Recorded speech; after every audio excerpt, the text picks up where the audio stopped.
이제 국내 증시가 10월에 예정이 됐던 휴일들, 휴장들을 모두 다 소화를 해냈습니다. 앞으로 차곡차곡 잘 쌓아 나아가야 될 것 같은데요. 일단 어제 중국 증시는 급락하는 모습을 보였고 또 밤사이에 뉴욕 증시는 사상 최고치에서 마감을 하는 모습이었습니다. 네, 그렇습니다. 저희 쉬기 하루 전날에 일단 코스피와 코스닥 모두 약세로 마무리가 됐던 만큼 오늘 증시가 미증시 반등에 함께 힘을 실어줄지 지켜봐야 될 것 같은데요. 국내 증시에서 미리 보내오는 시그널들도 포착을 해보도록 하겠습니다.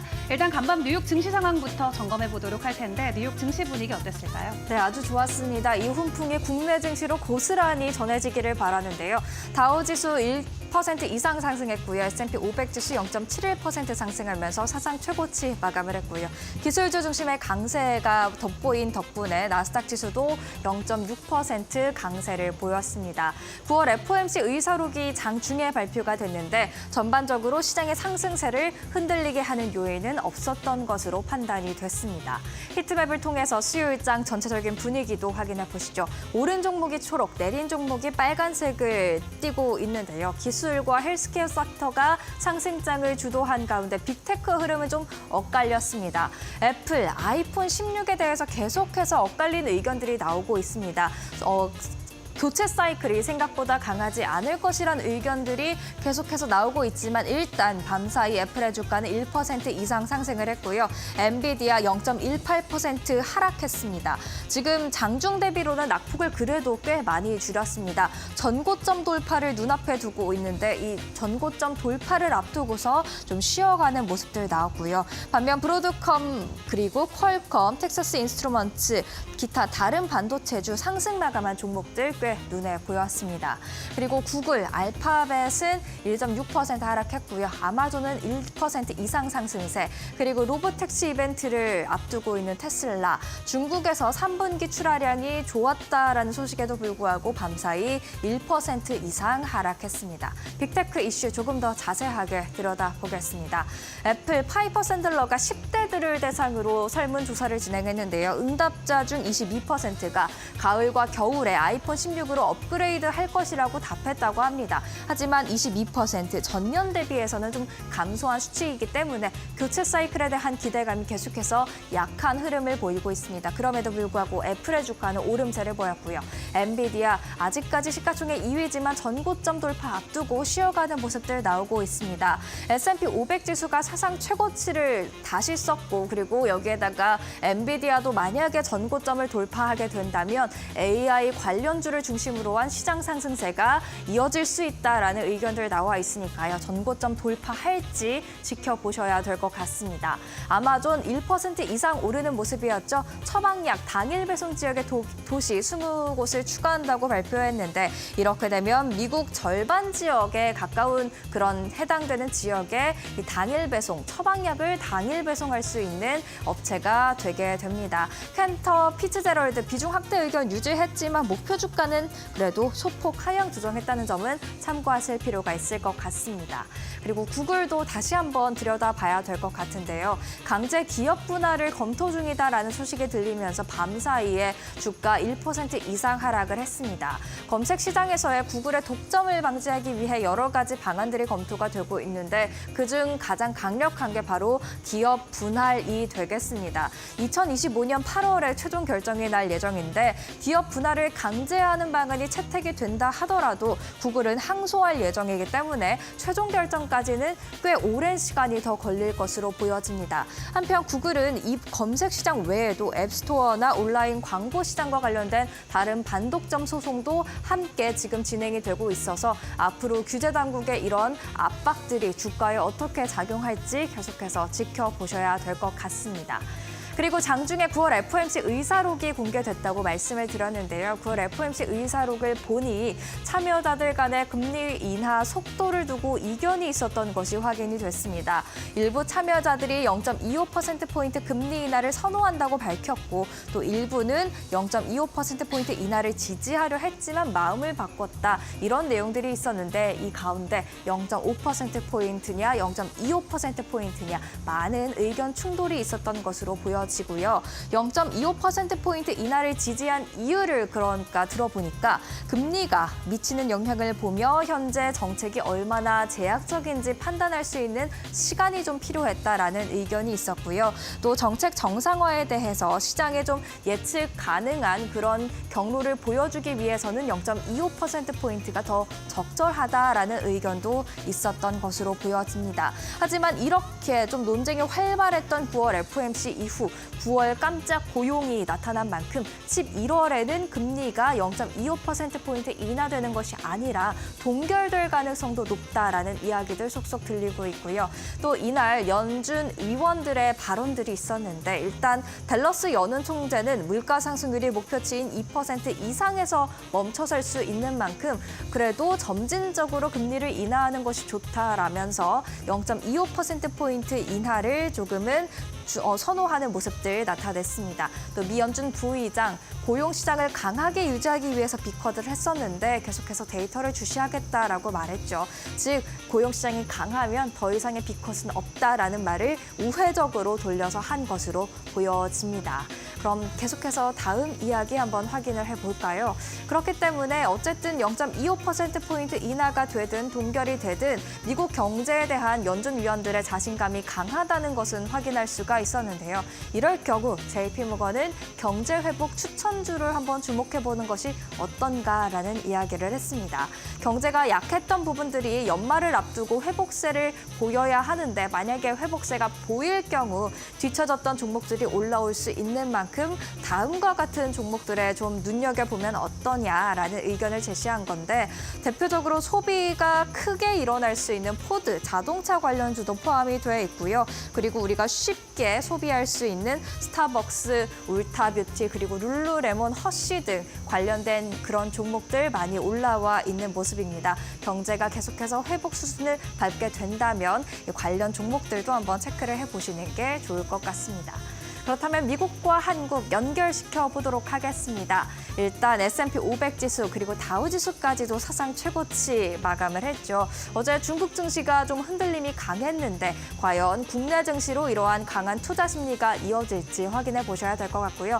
엔비디아 전고점 눈앞에 두고 있습니다. AI 관련주 상승 탄력을 받을 수 있을지 올해 하반기 다시 한번 지켜보셔야 될 것 같고 테슬라는 로보택시 이벤트를 앞두고 하락했습니다. 과연 국내 2차 전지주로는 어떤 영향을 줄까요? 지난 화요일장에서 반도체가 부진하다 보니까 2차 전지주가 좀 힘을 내주는 모습이었는데 이런 훈풍 목요일장에서도 이어갈 수 있을지 체크해 보시죠. 이런 궁금증을 갖고 은주 앵커와 함께 국내 증시 더욱더 자세하게 들여다보겠습니다.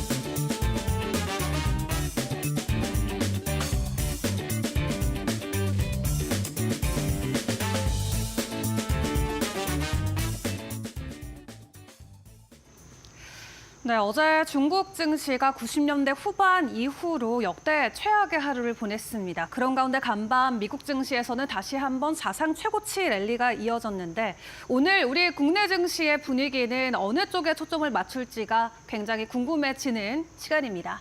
일단 우리가 어제 하루 쉬고 왔는데 그 전날장에 마무리됐던 국내 증시 상황을 다시 한번 점검을 해보도록 할 텐데요. 코스피 다시 한번 2,600선 아래까지 내려왔고요. 코스닥도 0.3%의 지수 하락을 보이면서 778선에 마무리가 됐었습니다. 이날도 여전히 외인과 기관들은 양시장에서 모두 매도세를 보였는데 그래도 그나마 관심을 가졌던 종목들은 어떤 것들이 있었을지 순매수 상위 종목들 체크해보겠습니다. 사실 반도체를 제외하고 여전히 2차 전지와 제약바이오 관련주로 외국인과 기관들은 담아갔던 하루였습니다. 특히 외국인들이 순매수해줬던 종목들 대부분은 오른 폭을 보이면서 마무리가 됐었는데요. 특히 자궁 경부암과 관련돼서 WHO가 새로운 기준점을 마련하겠다는 소식이 전해지면서 진단키트와 관련해서 바이오다인이 이날장에서는 상승 흐름을 보였고 외인들도 관심을 가졌던 모습을 확인을 해볼 수 있었습니다. 기관 쪽의 분위기도 체크를 해보시면 외인들과 나름은 유사한 흐름을 보입니다. LG 에너지솔루션과 포스코 퓨처엠 등 확실히 2차 전지 관련주들이 상위권에 이름을 올리고 있는 모습을 확인해 볼 수 있겠고요. 지난달에 새로 상장한 종목 하나 인더스트리얼 솔루션즈 같은 경우는 이번 주 내내 기관들의 순매수 상위 종목에 이름을 올려주고 있습니다. 우리가 하루 쉬고 왔지만 그 전날에 가장 중요했던 이슈는 바로 형님들의 실적 발표가 아니었나 싶은데요. 삼성전자와 LG전자 모두 실적을 공개를 했습니다. 삼성전자 같은 경우는 이날장에서 1% 정도 지수 하락을 보이면서 6만 300원 선에 마무리가 됐었고 LG전자 같은 경우는 5%대 좀 급격한 지수 하락이 나왔죠. 10만 원 선 아래까지 내려오면서 9만 8천 원에 마무리가 됐습니다. 다시 한번 매출과 영업이익, 실적 다시 한번 점검을 해보도록 할 텐데 삼성전자 같은 경우는 매출 기준으로는 분기 최대를 기록했음에도 불구하고 시장이 예상했던 전망치를 모두 하회하면서 말 그대로 어닝 쇼크라는 타이틀을 받아들었습니다. 일부 고객사들의 재고 조정이 있었고 중국에서 범용 제품의 공급이 늘어나면서 삼성전자의 실적에는 악영향을 끼쳤고요. 그럼에도 불구하고 서버나 HBM 단에서의 수요는 견조하다라고 입장을 밝히기도 했습니다. 이렇게 삼성전자의 실적 부진이 나오자 최초로 실적 발표 이후에 이머진단에서 메시지가 발표가 됐는데요. 말 그대로 초유의 반성문 사태가 될 것 같습니다. 일단 투자자들에게는 걱정을 끼쳐서 송구스럽다라고 이야기하면서 조직과 사람 그리고 문화 모두를 쇄신하겠다라는 약속을 내밀었습니다. 해당 반성문 때문일지 당일장에서는 삼성전자가 다행히도 6만 원 선을 지켜주면서 마무리가 됐고요. 그리고 증권가에서의 입장도 확인을 해보면 삼성전자와 어느 정도는 좀 선을 두는 입장들이 많이 나왔던 것 같습니다. 반도체가 안 좋은 게 아니라 삼성전자가 안 좋은 거다라고 이야기를 하면서 삼성전자와 SK하이닉스는 분리해서 접근해야 된다라고 이야기를 했고요. 두 기업이 가지고 있는 성장 모멘텀이 다른 만큼 삼성전자와 관련해서는 부정적인 입장이 많이 나왔지만 여전히 이 SK하이닉스를 비롯해서 전반적인 반도체 관련주들의 이 겨울은 없을 것이다라는 긍정적인 코멘트들도 많이 나왔습니다. 그리고 LG전자 쪽의 실적을 자세하게 확인을 해보면 삼성전자와는 다르게 매출 쪽에서는 시장의 컨센을 웃도는 수치가 발표가 됐습니다. 동일하게 분기 기준으로는 역대 매출 최대를 기록을 했고요. 다만 영업이익이 전년 동기 대비해서 20% 감소폭이 나오면서 삼성전자와 동일하게 어닝쇼크라는 타이틀에서는 벗어나지 못했습니다. 최근에 해상 운임이 지속적으로 상승하면서 물류비의 비용이 상당히 부담됐었다라고 하고요. 또 마케팅 비용 증가 또한 영업이익의 감소에는 힘을 실기도 했습니다. 그리고 전기차 수요 둔화가 이어졌던 만큼 전장 쪽에서의 실적 개선도 지연되고 있기 때문에 LG전자도 이날 주가는 5%의 큰 낙폭을 보였고요. 이렇게 대형주들의 주가 하락이 나오면서 삼성전자가 2% 지난 한 달 동안 내릴 때 나스닥은 20%의 급등 흐름을 보였다고 합니다. 전반적으로 투자 예탁금 같은 경우도 7월 고점 대비해서도 지속적으로 감소폭을 이어가고 있는 상황인데 이렇게 형님들의 어닝 쇼크와 함께 전반적으로 지난 날에는 증시 분위기가 좋지 못했습니다. 그럼에도 그 외 이슈들과 함께 주목해볼 이슈들 그리고 특징 섹터들도 확인을 해보도록 할 텐데요.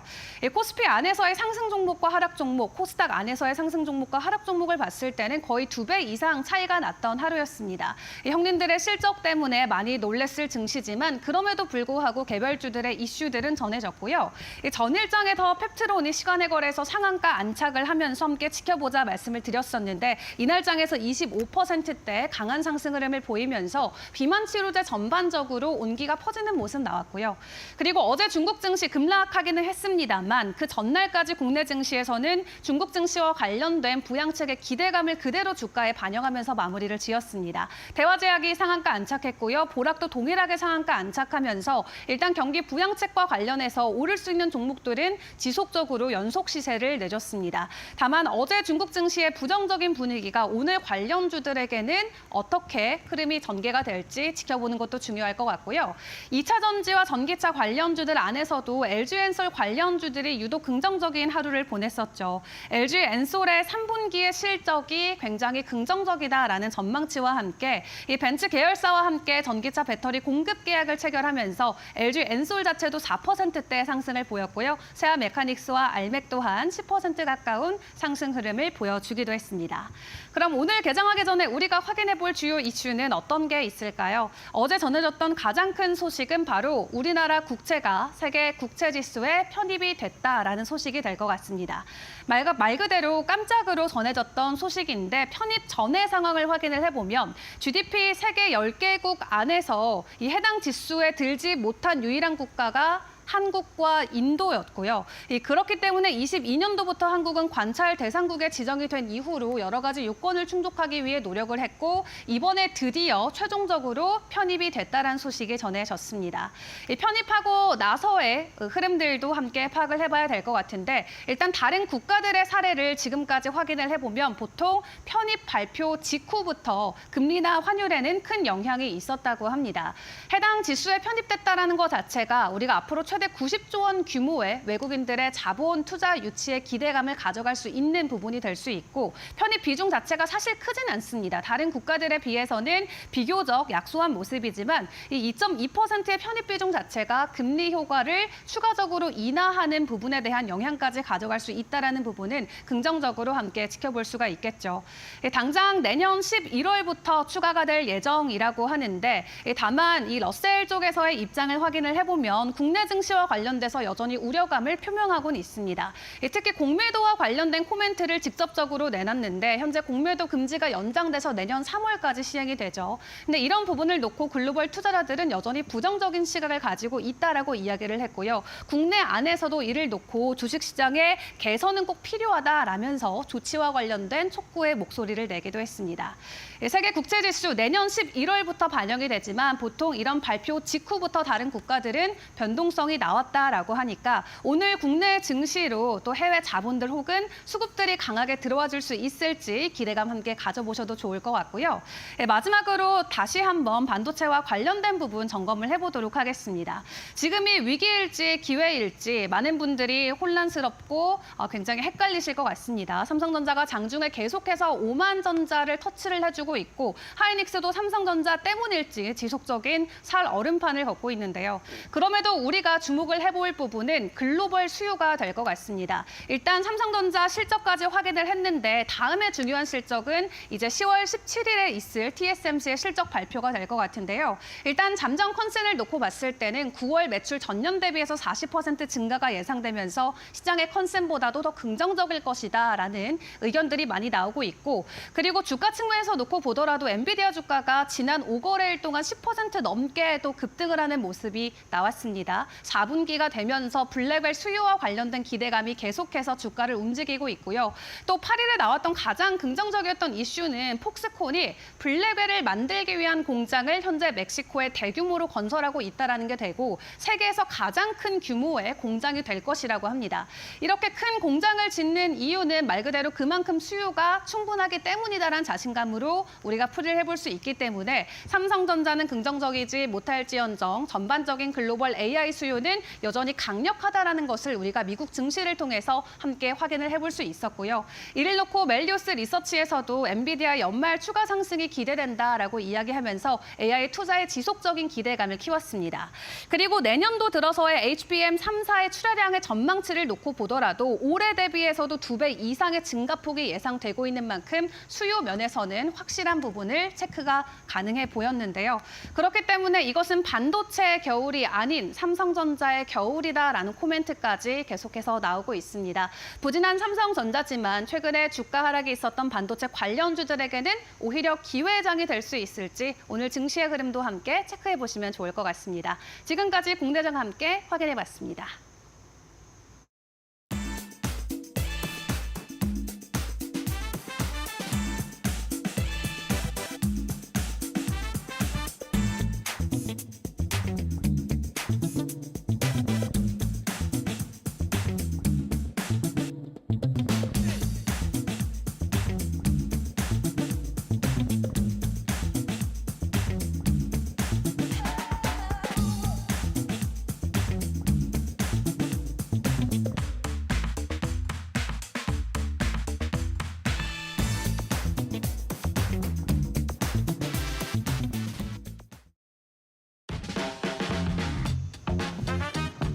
예, 여러분 마지막 증검다리 토요일 잘 쉬셨습니까? 10월 10일입니다. 목요일이고요.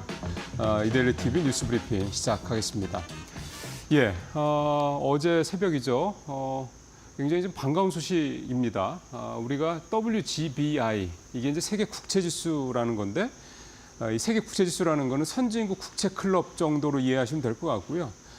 의미는 이제 우리 국채, 한국 국채가 이제 글로벌 국채 수준, 글로벌 이제 좀 굉장히 우량한 채권 대열에 이제 들어갔다 이렇게 의미를 해석을 하시면 될 것 같습니다. 제목에서 보시는 것처럼 해외에서 80조 들어온다. 그러니까 여기 국채 지수에 편입을 하게 되면은 이 지수에서 왔다 갔다 하는 돈이 대략 한 3조 달러 정도, 3조 원이 아니라 3조 달러 정도 되는데. 이 중에서 이제 일부 자금이 우리나라에 이제 자동적으로 편입이 되는 이제 그런 상황이 되기 때문에 이렇게 대규모 자금이 들어온다 이런 얘기가 좀 되는 거고요. MSCI 지수 뭐 편입되면 우리 최근에 이제 일부 종목이 MSCI 지수에 편입이 됐다 이런 얘기 나왔을 때 돈이 뭐 몇천억이 두루네 마네 하는 얘기들이 있었는데 그런 거랑 똑같이 생각하시면 됩니다. 대신 이제 채권 시장이기 때문에 들어오는 돈의 규모가 이 개별 종목하고는 이제 단위가 좀 다른 거죠. 그래서 대략 이 정도 돈이 들어와서 우리 시장에 여러 가지로 긍정적인 영향을 미칠 것이다. 이제 이런 얘기가 좀 되겠습니다. 대략 뭐 어떤 영향을 미칠 것이다 좀 간단히 좀 말씀을 드리면 일단은 우리가 이제 국채를 발행을 하면 그걸 누가 받아줘야 되는 거 아닙니까? 근데 우리나라 국채가 이제 대략 연 한 80조 원 정도치 이제 이렇게 발행이 되는데 그거를 이제 잘 받아주는 데가 드물게 되면 국채 금리를 높여줘야 됩니다. 그러니까 즉 나라가 나중에 국가에서 이를테면 이제 이자를 더 줘야 된다는 얘기가 되는 거죠. 근데 이렇게 해외에서 우리 국채를 사주려고 하는 돈이 이렇게 딱 준비하고 있으면 우리가 금리를 더 안 줘도 되는 거죠. 그러면 우리로서는 결국 우리 국민들이 이제 져야 되는 이제 이를테면 빚 부담이 좀 줄어든다 이런 얘기 좀 되는 거고요. 또 하나는 전체적으로 우리나라 금리가 국채 금리가 낮아지게 되면 전체적으로 우리나라 금리가 회사채 금리도 떨어지게 됩니다. 우리나라 이제 기업들이 회사채를 조달해서 자금을 많이 땡겨야 되는데 기본적으로 금리가 떨어지게 되면 자금 조달 금리도 떨어지니까 이만큼 이자 부담이 줄어든다는 거죠. 연구 결과를 보면 대략 한 1조에서 1조 1,000억 정도의 우리 기업들의 회사채 조달 비용이 줄어들 것이다. 그만큼 그거는 기업들의 이익으로 갈 수도 있다. 이런 얘기가 되는 거니까 사실 여러 가지 면에서 굉장히 큰 의미가 있다. 이렇게 봐야 될 것 같습니다. 근데 일단 편입 시기가 당장 뭐 다음 달 이런 게 아닙니다. 내년 11월로 좀 예정이 돼 있고요. 그 사이에 여러 가지 변수들이 있을 수 있기 때문에 그냥 간과해서 볼 수 있을 만한 문제 같지는 않고요. 오늘 아마 이 얘기들을 이데일리 TV에 출연하시는 많은 전문가들이 아마 다양한 각도로 설명을 해주실 거라 생각이 좀 듭니다. 자, 국민연금 얘기 좀 해보죠. 10월 달 이제 들어오다 보니까 이제 국민연금이 이제 보유 종목들의 비중을 늘리거나 줄이는 이런 내용들이 나오고 있습니다. 전체적으로 큰 틀에서 보면 비중을 늘린 종목들보다는 비중을 줄인 종목들이 많다라는 게 조금 아쉽고 좀 걸리는 대목이기도 하고 뭐 국민연금이라고 별 수 있겠느냐. 아무래도 수익률을 따라가야 되는 입장에서 봤을 때는 역시 수익률이 더 기대가 되는 쪽으로 갈 수밖에 없다. 이제 이런 현실적인 부분들도 생각해 볼 수밖에 없을 것 같습니다. 표 한번 보시죠. 예, 기본적으로 이제 바이오랑 금융 쪽을 담았다라는 이제 제목에서 보셨던 것처럼 그렇고요. 표에서 좀 보시면 이제 이 바이오주 쪽을 좀 이데일리에서는 조금 더 집중해서 좀 표로 만들어 놨는데 대웅제약이 10.03%, 10.50%로 0.47%포인트. 제일 첫 번째 머리에 있는 HK인원이 지분이 제일 많이 늘었습니다. 6.25에서 7.28이니까 거의 1% 늘은 거, 1%가 좀 더 늘었죠. 그리고 나머지 지아 이노베이션, 뷰노, 리가켄바이오, JW 중해제약, 그다음 한미약품까지 바이오주들을 좀 담았는데 특이한 거는 한미약품 같은 경우는 잘 아시는 것처럼 뭐 계속 경영권 분쟁 때문에 시끄러운 회사죠. 그러다 보니까 국민연금이 저렇게 좀 시끄럽고 논란이 있는 회사 굳이 더 지분을 늘렸을까 싶은데 이 국민연금은 그 경영권 분쟁 문제는 결국 시간이 가면 해결이 될 문제고 그 문제가 결국 한미약품이라는 회사의 기본적인 펀더멘털, 이 가치를 훼손할 정도의 문제는 아니라고 판단을 했다는 얘기가 될 거고요. 또 하나는 한미약품이 우리나라 이 국산 비만약 치료제 중에서는 선두권입니다. 그러다 보니까 그런 부분들에 있어서 한미약품이 뭔가 지금 전 세계 대세인 비만약에서 성과를 낼 수 있을 것이다. 그래서 실적이 좋아질 것이라는 그런 기대감이 한미약품의 지분을 10.06%, 10.08% 많이 늘린 건 아닌데 늘렸다라는 게 중요한 거죠. 그렇게 늘렸다는 것으로 볼 수가 있겠고요. 그다음에 이제 금융주 같은 경우는 한국금융지주하고 삼성카드 두 군데를 이제 비중을 늘린 게 눈에 띄는데요. 한국금융지주는 꽤 많이 늘렸습니다. 8.71%를 9.73%니까 1%가 넘게 늘렸고요.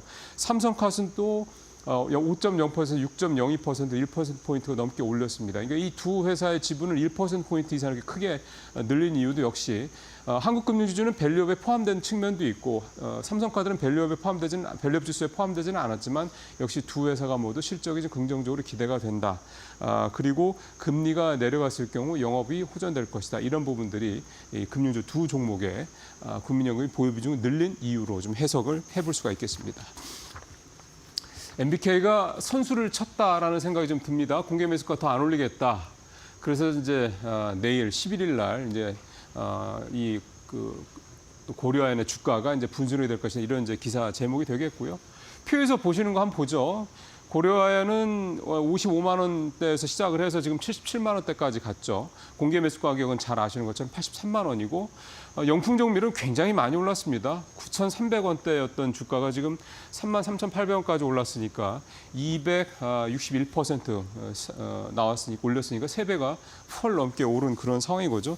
일단 기본적으로 주가에 대한 부담은 당연히 있는 그런 상황이고 이런 상황입니다. 이제 지금까지 어제 전까지의 상황은 계속해서 공개 매수가를 이제 또 올릴 것이다라는 거였고 그게 누가 됐든 간에 이제 올릴 것이다. 그래서 계속해서 이 지분 경쟁이 더 치열해지고 쩐의 전쟁이 더 극화될 것이다. 뭐 이런 얘기 들었는데 일단 MBK가 손을 뗀 거죠.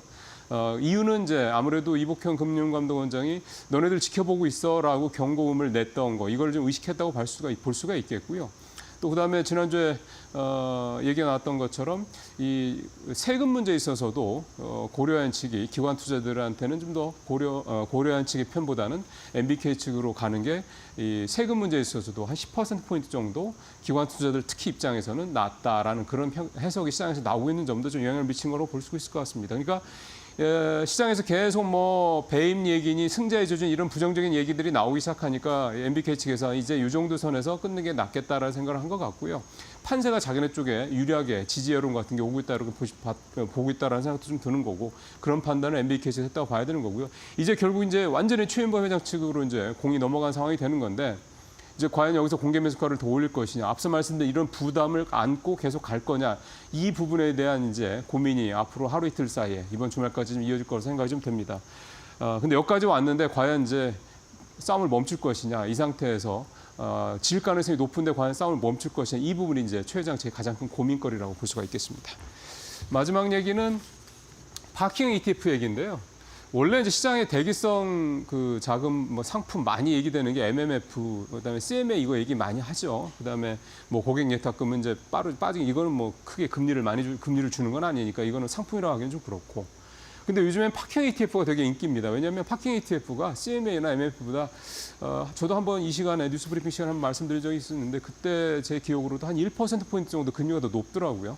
요즘 같은 상황에서 1%포인트 금리를 더 받을 수 있으면서 비슷한 어떤 이렇게 대기성, 주식시장 근처에서 대기할 수 있는 그런 상품이라면 뭐 저 같아도 이 파킹 ETF에 돈을 넣겠다라는 생각이 좀 듭니다.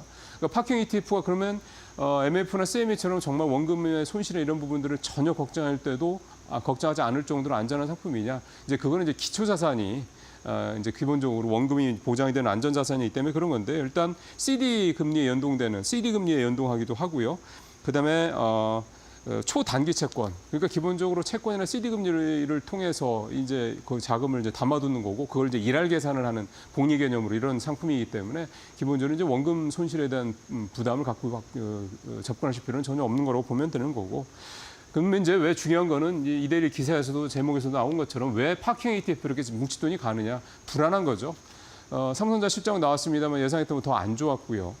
사실 딱히 지금 뭐 시장을 주도할 만한 주도 섹터도 좀 눈에 띄지 않은 상태예요. 그런 상황에서 미국도 경착륙, 즉 경기 침체에 대한 부담감은 덜어든 거는 맞긴 맞는 것 같은데 계속 올라가는 게 부담스럽죠. 지금 상황에서. 그러니까 보니까 일단은 투자했던 분들은 일단 현금화를 일부 좀 하시는 것 같고, 그다음에 다시 시장에 들어오시려는 분들 같은 경우는 바로 들어가기에는 조금 부담스러운, 일단은 좀 대기하고 싶은 마음도 있으실 것 같고, 그런 어떤 시장의 심리, 불안 심리가 결국은 이렇게 파킹 ETF 같은 대기성 상품 이쪽으로 좀 가고 있다, 이렇게 해석을 해야 될 것 같습니다. 오늘 마치도록 하겠습니다.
네, 마켓 비하인드로 이어가도록 하겠습니다. 이번 시간에는 문남중 대신증권 리서치센터 글로벌 전략 수석 연구위원과 이야기 나눠보겠습니다. 위원님 어서 오세요. 안녕하세요. 네, 일단 간밤 FOMC 의사록 공개가 됐습니다. 빅컷을 진행을 했는데 막상 열어놓고 보니까 안에서도 좀 의견이 엇갈렸다면서요? 금리 인하에 대해서는 저는 찬성을 했지만 9월 달 금리 인하 폭을 두고 일부 의원들 같은 경우에는 네. 이제 25pp를 주장을 했기 때문에 그 부분이 이제 FOMC 의사록을 놓고 온다고 하면 좀 참고를 해볼 만한 부분인 것 같긴 해요. 근데 이제 저는 연준의 금리 인하 사이클이 진행됐기 때문에 사실 앞으로 FOMC 일정을 놓고 봤을 때 25pp냐 50pp냐 뭐 그런 금리 인하 폭은 그렇게 중요하진 않을 것 같아요. 결국에는 금융 여건이 완화되는 부분들이 뭐 간밤 미국 증시 역사적 사상 최고치 경신을 통해서 확인됐듯이 이제는 금리 인하 사이클에 따른 미국 기업들의 자본 비용이 줄어들면서 실적이 좋아질 수 있는 부분들에 영향을 줄 수 있는 부분들을 염두에 두시면 좋을 것 같고요.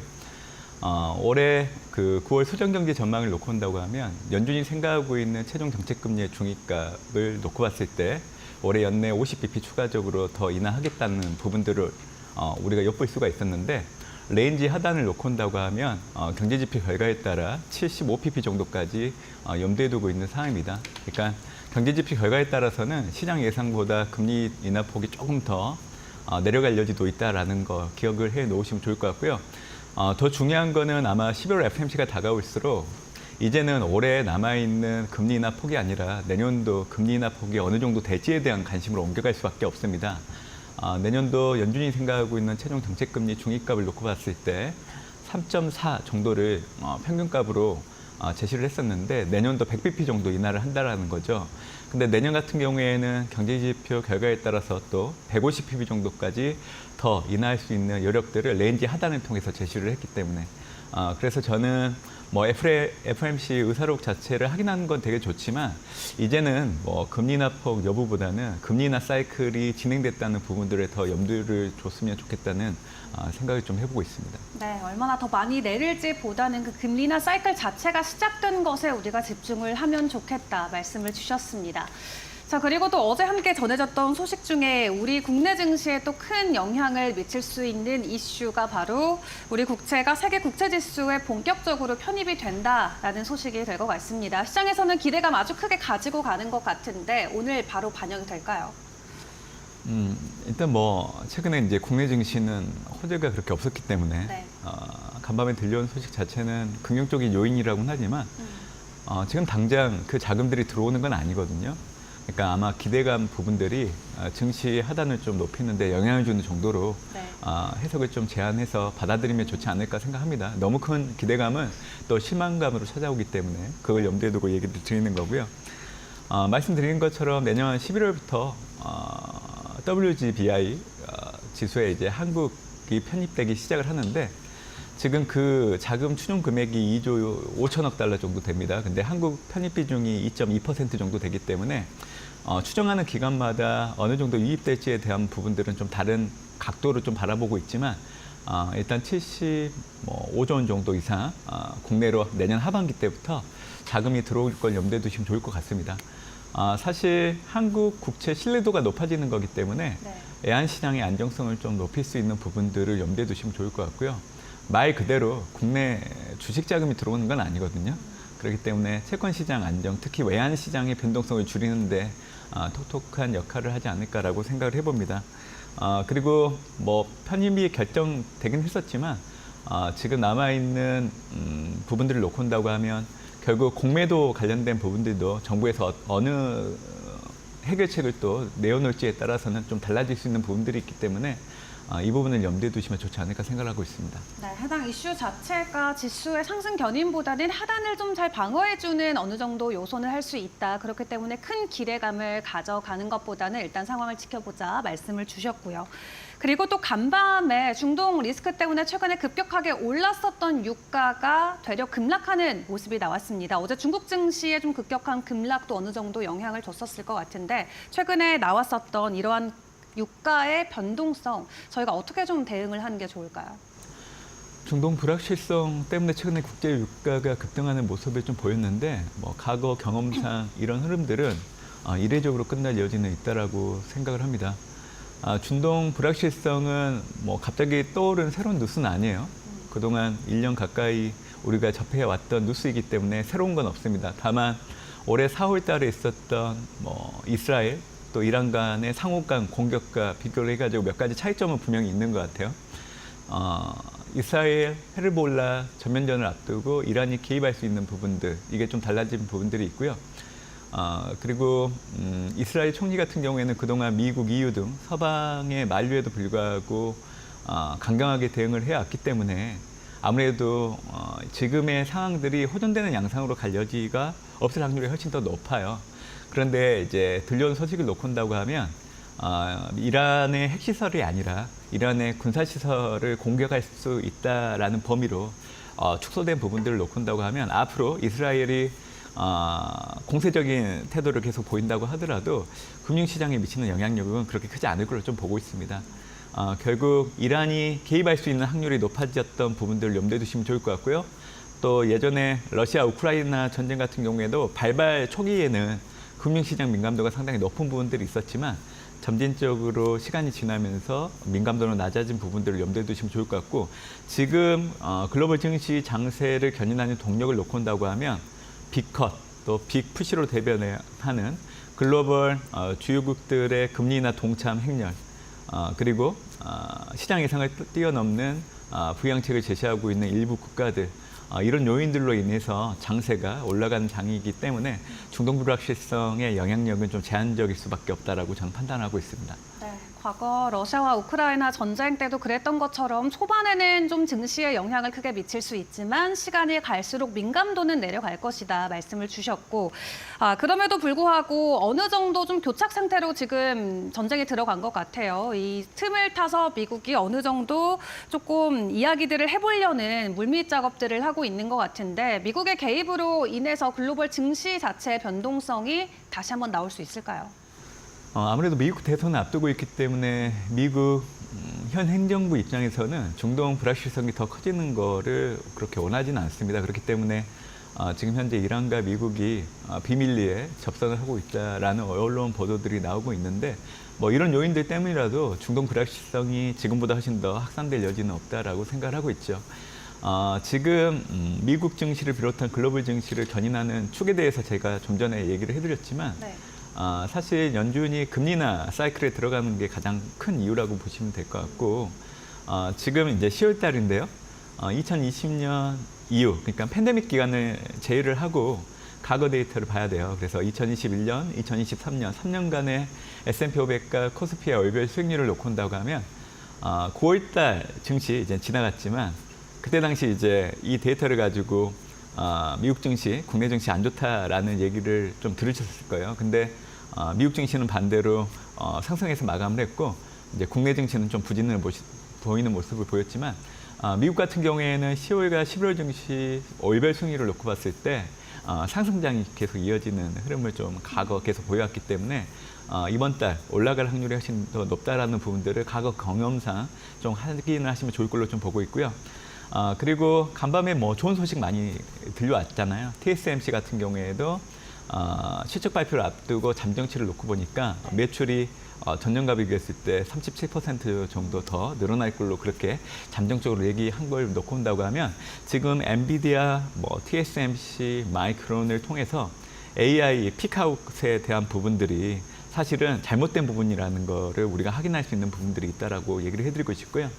어차피 지금 우리가 경험하고 있는 AI의 발전 단계를 놓고 온다고 하면 학습에서 추론으로 넘어가는 단계예요. 그렇기 때문에 이 단계라고 하면 앞으로도 AI 산업이 연평균 40% 이상 성장을 해야 되는 상황이기 때문에 최근 부진해 보였던 미국의 엔비디아를 비롯한 AI 반도체 관련된 종목들의 주가들은 다시 상승 압력을 높일 여지가 있습니다. 그리고 엔비디아의 블랙엘 제품에 대한 수요는 상당히 많을 거예요. 근데 이제 그에 앞서서 좀 드리고 싶은 얘기는 보통 신제품이 나오게 되면 구제품은 잘 팔리지 않는데 지금 호포백이라는 기존 제품 같은 경우에는 그동안 이 제품을 사들이지 못했던 일반 정부와 일반 기업들이 사들이고 있는 상황이기 때문에 수요가 증가하고 있다라는 부분들이 좀 차별화도 될 수 있는 부분들이 있습니다. 그래서 실적을 바탕으로 주가는 계속 올라갈 여지는 있다라고 보고 있기 때문에 AI 관련된 산업들에 대한 모멘텀들이 앞으로도 이제 미국 증시가 올라가는데 역할을 할 수 있다라고 저는 생각을 하고 있습니다. 네, 좋습니다. 최근에 좀 부진했던 것 같은 반도체, 미국 안에서는 다시 한번 좀 강한 랠리가 연일 나오고 있는 상황이죠. 해당 여파로 인해서 미국 증시 지속적인 현재 보여주고 있는 상승, 최고치 상승의 랠리를 이어갈 수 있을지, 그리고 함께 언급 주셨던 중국 같은 경우도 일단 어제는 좀 하락폭이 많이 나오기는 했는데 양국의 지수가 전반적인 글로벌 지수의 상승을 견인할 수 있다라고 보시는 걸까요?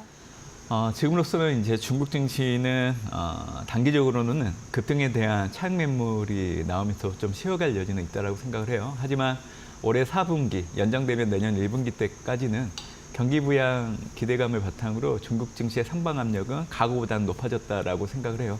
그렇게 보는 이유는 12월 달 중앙경제공작 회의를 앞두고 있다라는 부분들도 있고 올해 연초 제시한 경제 성장률 5%를 맞추기 위해서는 지금 부양책들을 연속적으로 꺼내들어야 됩니다.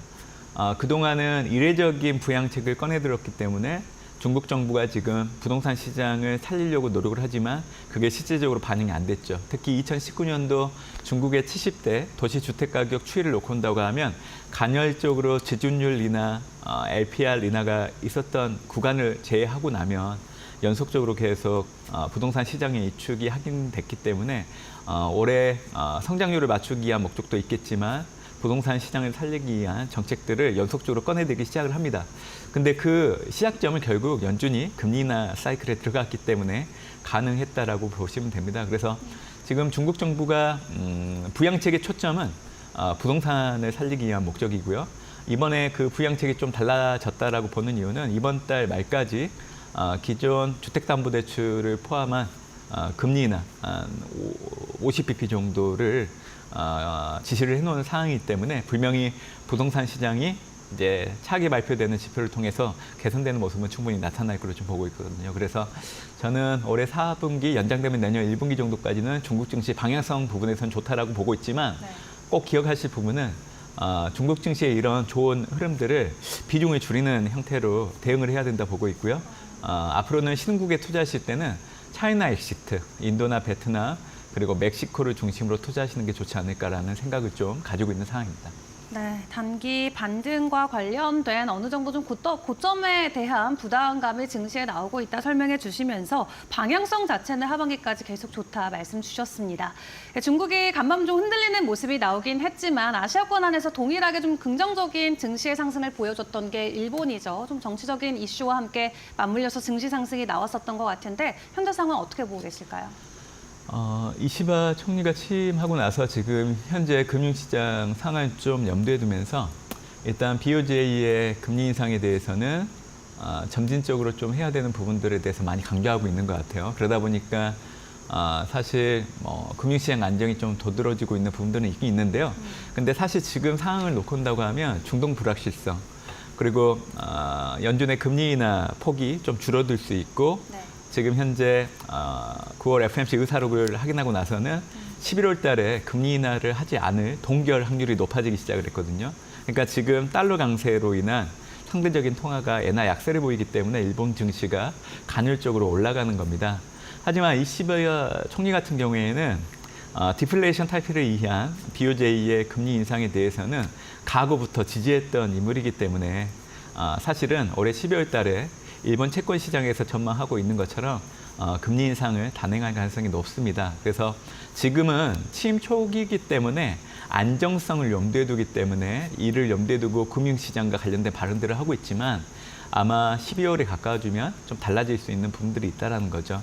결국 지금의 일본의 통화정책은 과거 저금리 저물가를 해결하기 위해서 장기간 해온 통화 완화 정책의 부작용을 정상화시키기 위한 목적이 크기 때문에 금리 인상은 내년에도 점진적으로 할 여지가 상당히 높은 부분들 염두에 둬야 되기 때문에 엔화 강세, 증시 하락이라는 조합이 연속적으로 계속 이어질 여지가 있습니다. 그리고 이제 연준의 금리 인하 사이클이 시작됐기 때문에 내년 상반기 같은 경우에는 중첩되잖아요. BOJ의 금리 인상과 그렇기 때문에 올해는 엔캐리 트레이드 자금들이 움직일 수 있다는 그 기대가 엔화 비상업적 순 매수 포지션에 영향을 주고 있지만 내년에는 실제적으로 엔캐리 트레이드 자금들이 움직이기 시작을 합니다. 그렇게 된다고 하면 일본의 금융시장의 변동성은 지금보다는 조금 커질 여지는 있다는 걸 얘기해드리고 싶습니다. 네, 중국과 일본도 모두 어쨌든 미국을 베이스로 해서 이러한 결정들을 내리고 있는데 그렇다면 우리나라의 금통위에서는 이번에 어떤 결정이 나올까요?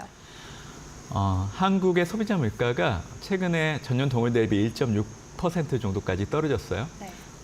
한국은행이 이제 금리 인하를 단행해도 되는 명분이라고 그렇게 봐주시면 될 것 같고요. 그렇기 때문에 이번 주 금요일 날 25bp 인하 할 거라고 저는 생각을 하고 있습니다. 다만 전반적인 국내 채권 시장 애널리스트들은 올해 한 번 정도 인하를 염두에 두고 있는 게 전반적인 주류인 것 같아요. 왜냐하면 수도권의 부동산 가격이 올라가고 가계부채 때문에 그 얘기를 좀 드리고 있는데 사실 한 번 정도 인하를 하게 되면요. 네. 금리 인하에 대한 효과가 제한적이기 때문에 연속적으로 하는 걸 좀 보여줘야 된단 말이에요. 그렇기 때문에 상황에 따라서는 올해 2번 정도까지 할 수 있다라는 것도 염두에 두시면 좋을 것 같고요. 중요한 거는 올해 25pp에서 50pp 정도 인하 정도 염두에 두시면 좋지 않을까 생각을 하고 있습니다. 네, 금리 인하 연속성이 중요하다 말씀해 주셨습니다. 지금까지 문난중 연구위원과 함께했습니다. 수고하셨습니다. 감사합니다.